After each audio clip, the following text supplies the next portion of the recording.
Сәлем достар, мен Измұрзаева Қарлығаш Абдырзақовна, жоғары дәрежелі гинеколог. Бүгін сіздерге айтатын тақырыбым қайталанған кесар тілігі туралы.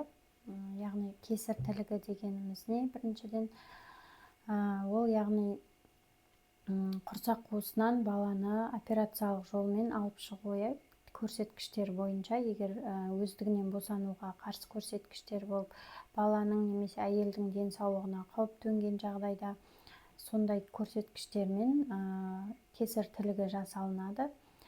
Кесар тілігінен кейін бізде интервал қанша болу керек? Яғни интервал кем дегенде 2-3 жыл болу керек. Өйткені не үшін? Яғни бізде жатырдағы тігістің орны бітіп қалпына келу керек.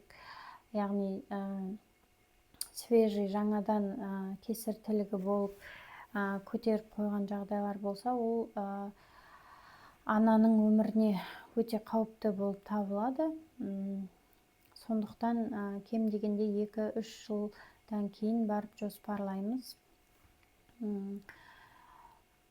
Одан кейін жалпы не үшін кесар тілігі болады? Яғни қазіргі таңда көптеген әйелдерде патологиялық аурулар бар. Яғни бауыр ауруы, қан айналым, жүрек қан айналым, цирроз, гепатит деген сияқты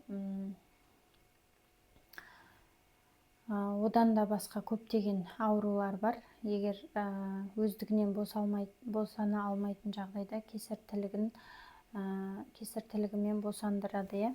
Және де бүгін айтқым келгені сіздерге көп әйелдердің яғни сұрағы бірінші кесарьден кейін өзі босануға болады ма деген сұрақты көп қояды. Кесарьва болған әйелдер соған жауап бергім келеді.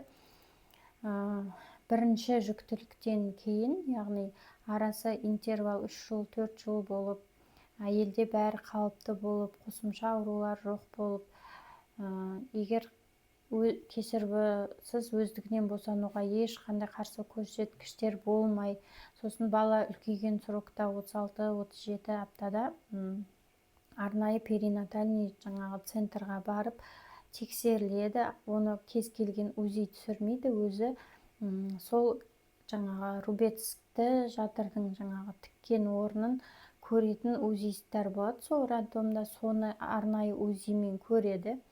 Егер де рубецтің жағдайы қалыпты болып, норма жақсы деп айтса, сонда ғана біз жоспарлауға болады өздігінен босану